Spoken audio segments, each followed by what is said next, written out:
నమస్తే, welcome back to time 24. నేను మీ anchor అంచి. ఈరోజు మనతో ఉన్నారు ఫైర్ బ్రాండ్ బొజ్జ సంధ్యారెడ్డి గారు, parliament Nagar Kurnool parliament in charge, అలాగే కాంగ్రెస్ పార్టీ జనరల్ సెక్రటరీ. ఆమె లీస్ట్ చూస్తే చాలా ఉంది, వెనకాల చాలా పదవులు కూడా ఉన్నాయి. సోషల్ మీడియాలో చూస్తుంటే ఫైర్ బ్రాండ్ ఎవరు అని అంటే బొజ్జ సంధ్యారెడ్డి గారు అంటారు. ఆమె మాట తీరే అంతనా, లేకపోతే ఫేమస్ కోసం అలా మాట్లాడుతుంటారో ఏదో మొత్తం కన్ఫ్యూజన్ లో ఉన్నాను. ఈరోజు ఆమెతో మాట్లాడదాం, చూద్దాం. సాఫ్ట్ కార్నర్ ఆల్రెడీ చూసారు మీరు, ఆ సాఫ్ట్ కార్నర్ అక్కడ ఉంది. ఇప్పుడు రియాలిటీలోకి వస్తున్నాము. సో నమస్తే అక్క. నమస్తే తమ్మి, ఎట్లున్నారు అక్క? బాగున్నా. నీ కూడా బాగా చూస్తుంటా తమ్మి. ఇలాంటి తమ్ముళ్ళు సమాజానికి చాలా అవసరము. Thank you. అయితే రీసెంట్ గా కవిత గారు దీక్ష కూర్చున్నారు, 72 గంటల దీక్ష కూర్చున్నారు. మాకు కాంగ్రెస్ పార్టీకి చిత్తశుద్ధి ఉంటే 42% బీసీలకు ఇవ్వాలని చెప్పేసి ఫైట్ చేస్తున్నారు. దీన్ని ఎలా చూస్తారు మీరు? దానికి సిగ్గుని మాట్లాడుతుందా, సిగ్గు లేక మాట్లాడుతుందా? అరే 42% మేమే ఇచ్చినాం, అదేది చెప్పేది? దీక్షకు వచ్చేది ఎవరికన్నా 11:30కి వస్తుందా తమ్మి? దీక్ష దగ్గరికి ఎప్పుడు వస్తారు? ముఖం కడగకుండా రావాలి, అవునా? నోట్ల నీళ్ళు వేయకుండా రావాలి. మంచిగా తిని మంచిగా తయారయ్యి 11:30కి దీక్షకు వచ్చి ఏం మాట్లాడినావమ్మా? ఏం మాట్లాడినావు నువ్వు? ఏమంటారు చూడు, కొండను దోవి ఎలకని పట్టినట్టు వచ్చి ఏం చెప్పినావు నువ్వు? వాడ అసలు నువ్వు ఇందిరా పార్క్ దగ్గర దీక్ష చేస్తే ఎవరికి లాభం? ఎవరికి లాభం తమ్మి? కాంగ్రెస్ పార్టీ అసెంబ్లీలో బిల్లు ప్రవేశపెట్టే పంపించినాము, పార్లమెంట్ లో మనం పాస్ చేయించాలంటే ఢిల్లీలో జంతర్ మంతర్ దగ్గర దీక్ష చేయాలి, లేదంటే నీ అయ్యా కేసీఆర్ ఇంటికాడ చేయాలి, బీజేపీ నాయకులు ఇంటి ముందర చేయాలి. 42% రిజర్వేషన్ మీరు సహకరించాలని చెప్పేసి బీజేపీ ఎమ్మెల్యేల దగ్గర చేయాలి, బీఆర్ఎస్ అందరు కలిసి చేయాలి. నువ్వు మా మీద మరి మేము 42% మేము చేసినాము అంటే సంకలు గుద్దుకొని రంగులు రుద్దుకున్నావు. మొన్న మళ్ళీ రోగం వచ్చింది 2 రోజులకే నీకు. అంటే నువ్వేమనుకుంటున్నావు? అమలు చేయలేదు కదా అని చెప్పేసి ఫైట్ చేస్తున్నా. అంటే మా పరిధి మేము చేసినాం తమ్మి.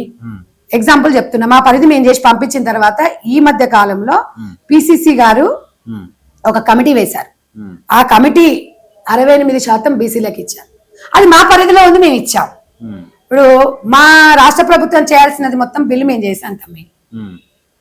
ఆమోదించినమా లేదా? మరి ఇప్పుడు ఆడ చేయాల్సింది మేమా? మేము కొట్లాడతామంటే వాళ్ళని కలిసి రమ్మను. ఇవేదో తైతక్కలాగా ఆడడం కాదు. ఇడ వచ్చేసి చెప్పాలి, నేను కాంగ్రెస్ పార్టీకి సపోర్ట్ చేస్తున్నా జాగృతి నుంచి. నాకు 2 పదవులు ఉన్నాయి గాని ఇక నేను ఎమ్మెల్సీ ఇష్టపెడితే నేను బతకలేను గాని, ఏదో నేను దొంగ దీక్ష అయితే చేస్తున్నా గాని, నా ఉనికి కాపాడుకోనికే చేస్తున్నా గాని, నిజంగా నువ్వు దొంగ దీక్ష చేయకపోతే ఎమ్మెల్సీకి రాజీనామా చేసి జాగృతి అధ్యక్షురాలుగా ఉండు. తెలంగాణ జాగృతి ఆధ్వర్యంలో 1000 మంది మహిళలను తీసుకొచ్చి, లేకపోతే 1000 మంది జాగృతి వాళ్ళని తీసుకొచ్చి జంతర్ మంతర్ దగ్గర ధర్నా చేస్తే బీసీల మీద నీకు ఎంత చిత్తశుద్ధి ఉందో తెలుస్తుంది. ఈడ కూర్చొని నువ్వు చేస్తా అంటావు, పర్మిషన్ వస్తలేదని ఇంట్లో పోయి కూర్చుంటావు. అసలు మీరు మాట్లాడిన విధానం, మీ అయ్యనేమో సావు నోట్ల తలకాయ పెట్టి తెలంగాణ తెచ్చిన అంటావు. బీసీలకు నేను చేసినందుకే ఇలా 42% వచ్చింది, ఇలా 56% కావాలంటే నువ్వు బీసీల ఉద్యమంగా తల్లి లిక్కరు దందా చెయ్యి, లిక్కర్ బిజినెస్ చెయ్యి, లిక్కర్ ఉద్యమం చెయ్యి. చీప్ లిక్కర్ కావాలి తెలంగాణకి, చీప్ లిక్కర్ కావాలి అని చెప్పి ఢిల్లీలో పోయి చెయ్యి, మంచిగా ఉంటది. మొత్తం అవమానిస్తున్నారు మీరు కవిత గారు. ఎట్లా అవమానిస్తామండి? మహిళల మనోభావాలని దెబ్బతీయలేదా? దెబ్బతీసిందా లేదా? ఇదే బతుకమ్మ కోసం మహిళలందరం పోయి బతుకమ్మలాడి, బతుకమ్మ కోసం నీ బతుకు తెరువు కోసం మహిళల మనోభావాలను తాకట్టు పెట్టి తిహార్ జైల్లో పెట్టొచ్చింది కవిత. మన ఎవరు పెట్టారు? ఇవాళ చీప్ లిక్కర్ తాగితే ఎవరు పుస్తలు అయిపోతాయి, ఎవరు చనిపోతారు? మద్యం ఎవరు తాగుతారు తమ్మి? ఎవరు తాగుతారు మద్యం? మొగోలాడలా. మరి ఇలా మొగోలు తాగి చనిపోతే విధవరాళ్ళు అయితే దాని బాధ్యురాలు ఎవరు? మొదటి నుంచి లిక్కర్ దందా ఎవరు చేయలే, ఇట్లా ఆడవాళ్ళు చేయలే లిక్కర్ దందలు. ఇట్లా లిక్కర్ దందలు తిహార్ జైలుకు పోలే.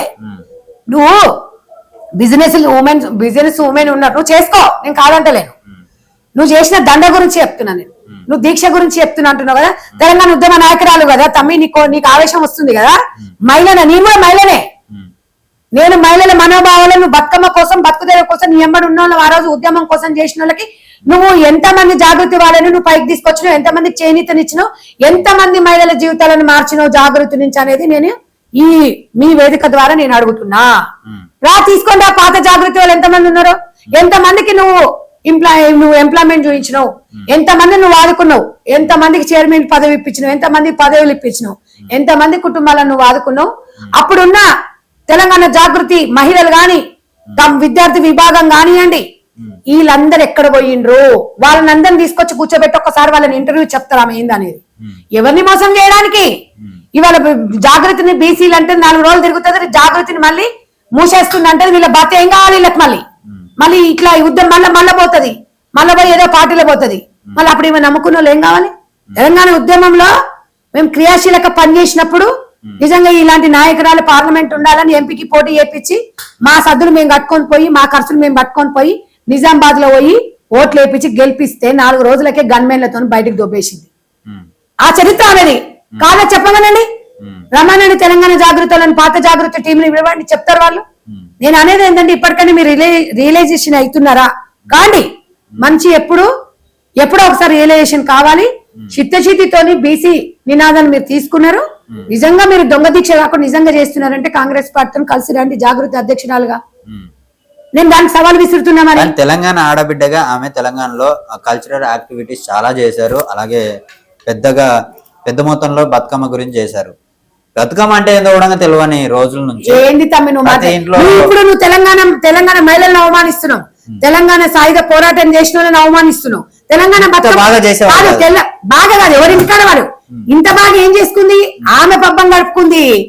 ఆమె బతుకమ్మ కోసము వాళ్ళ కల్వకుంట్ల ఫ్యామిలీ బతుకమ్మను ముందలు పెట్టేసి 10 రూపాయలు ఖర్చు పెట్టి 10,000 కోట్లు సంపాదించారు. ఎట్లా సంపాదించేది? ఇప్పుడు 10 కోట్ల రూపాయలు తెలంగాణ జాగృతికి రిలీజ్ చేశారు సీఎం కేసీఆర్ గారు ఉన్నప్పుడు. 10 కోట్లు బిడ్డ బతుకమ్మ చేసి ఇచ్చాడు. బిడ్డ జైలుకు వేసి వచ్చినాక, బిడ్డ జాగృతి తీసేసినాక, బిడ్డ ఎంపీ అయిన తర్వాత 1 రూపాయి కూడా రిలీజ్ అయ్యింది. జాగృతి కోసం సీఎం గా ఉన్నప్పుడు మహిళలకు ఒక మంత్రి పదవి కూడా ఇయ్యని వ్యక్తి కేసీఆర్ గారు. బిడ్డ ఎంపీగా మాత్రం ఒకదాన్ని చేసిండు, చరిత్రలో మిగిలిపోయేటట్టుగా. తెలంగాణ జాగృతి 10 కోట్లు రిలీజ్ చేయలేదా? చూడండి ఒకసారి. బంగారు బతుకమ్మ ఊరు ఖర్చు పెట్టలేదంటారా? 10 కోట్లు ఖర్చు అయినాయి తమ్మి. బతుకమ్మ ఆడుకోవడం ఇంటి ముందర ఆడుకుంటాం. బతుకమ్మను మనం ఏదో పూలు తెచ్చుకొని ఆడుకునే బతుకమ్మకు 10 కోట్లు ఎవరికి పెట్టింది? మరి అదే కంటిన్యూ ఎందుకు చేయలేదు కేసీఆర్ గారు? నేను అనేది ఏంటంటే బతుకమ్మ అంటే మన బతుకుదెరువు కోసము ఒక సింపతిని క్రియేట్ చేయడం అనేది తప్ప, బతుకమ్మ ఇలేమో తాతకు దగ్గులు నేర్పించినట్టుంది. ఇక మీరు అనేది ఇప్పుడు తాతకు దగ్గులు రావట కేసీఆర్ నేర్పించిందంట అని అట్లా చెప్తారు ఇక రేపు. బతుకమ్మ అనేది ఆమె బతుకు కోసం, బతుకుదెరువు కోసం ఫేమస్ అయింది. మేము కూడా పాపం ఉద్యమ నాయకురాలు అనుకున్నాం. నువ్వు ఉద్యమ నాయకులైనాక ఎంపీ అయిన తర్వాత నిజామాబాద్ రైతులను పట్టించుకున్నావు. ఓడిపోయినాక గెలిచినంత వరకు గెలిచినావు, అయిపోయింది. ఓడిపోయిన తర్వాత ప్రజలని మమేకమయ్యి గెలుపు ఓటం అనేది రాజకీయాలలో 2 బ్యాలెన్స్ కూడా చేసుకోవాలి. నేను గెలుస్తూనే నేను మీకు పని చేస్తా అంటే నేను రాజకీయ నాయకురాలు అనేవాడంటే ఎవడా నేను నమ్మేటోడు? 1 రోజు నువ్వు రైతులను పట్టించుకోకుండా దొంగదారులో పోయి ఎమ్మెల్సీ తెచ్చుకున్నావు. ఎమ్మెల్సీ నుంచి నువ్వు ఏం ఉద్ధరించినావు? నీ 1 నెల జీతం ఎవరికన్నా లేని వాళ్ళకి ఇచ్చినవా? ఏదైనా ట్రస్ట్లకు ఇచ్చినవా? లేకపోతే ఏం చేసినావు? ఏ డెవలప్మెంట్ చేసింది? ఏ డెవలప్మెంట్ చేస్తే మళ్ళీ ఎందుకు గెలవాలి? దొడ్డిదారులు ఎందుకు తెచ్చుకున్నావు పదవిని? ఇంతమంది తెలంగాణ కోసం ఉద్యమకారులు మీ పార్టీలో ఉన్నారు, ఎందుకు అది కాలేదు? వాళ్ళని ఎందుకు డెవలప్ చేయలేదు? ఉద్యమం కన్నా ముందు 18,000 రూపాయలు కిరాయి కట్టుకునే కవిత గారు ఇవాళ 200 కోట్లు ఇల్లు ఎట్లా కట్టుకుంది? ఏం బిజినెస్ చేసింది? 25 లక్షల వాటిలో ఏడుకెళ్ళి వచ్చింది? ₹1 ఉంగరం రాజకీయ నాయకురాలు కాదంటుంది కదా ఆమె. ఒక నేను ఉద్యమ నాయకురాలని అంటుంది. మేము ఇదే రాధాకృష్ణ గారు అడిగారు 25 లక్షల వాచ్ ఎలా పెట్టుకున్నారు అని అంటే, బిజినెస్ చేసిన. ఏం బిజినెస్? మా ఆయన బిజినెస్. మరి మీ ఆయన ఏం బిజినెస్ చేస్తున్నాడో మా తెలంగాణ తమ్ముళ్ళకి, నీలాంటి తమ్ముళ్ళకి చెప్తే మరి వాళ్ళు కూడా చేసుకుంటారు కదా.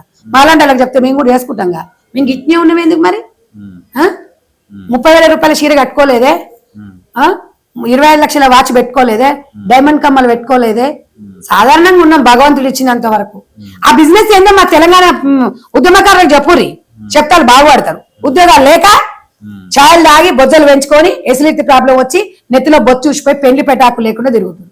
ఈవెనేమో ప్యాచినర్ కార్లు, ఈమె హంగామా అడెన్నో దుబాయ్లో ఎన్నో కొన్నది కదా ప్లాట్లు, 100 కోట్లు 1000 కోట్లు. గంత బిజినెస్ 10-12 ఏళ్ళ గంత బిజినెస్ ఏంటి చెప్పి తమ జరా అంజిత మీకు తెలుసా? అంతకు ముందు మరి మిగతా రాజకీయ నాయకులు ఎవరు సంపాదలేదంటారా? కవిత గారి గురించి రాజకీయ నాయకులకు ఒక బిజినెస్ ఉంది, ఒక వ్యూహం ఉంది, ఒక అది ఉంది. 10 సంవత్సరాలు ఇంత డెవలప్మెంట్ అయ్యాయని చూపించరా? అంతకుముందు రాజకీయ నాయకులు 10,000 కొంపలాలు ఎవరు లేడు. అర్థమైందా? ఉమ్, మీరు తీయండి ఎవరెవరి చరిత్ర ఎట్లుంటుందో. ఉమ్. ఈమె- రాజకీయాలకు ఈమె- రావడమే ఇది దృష్టిలో పెట్టుకొని వస్తారు. వినండి, ఉమ్, తెలంగాణ జాగృతి కవిత నిజామాబాద్ లో వాళ్ళ అత్తగారు హౌసింగ్ బోర్డు లో 12 లక్షల రూపాయలు హౌసింగ్ బోర్డు లో ఇల్లు కొనుక్కున్నారు అప్పుడు.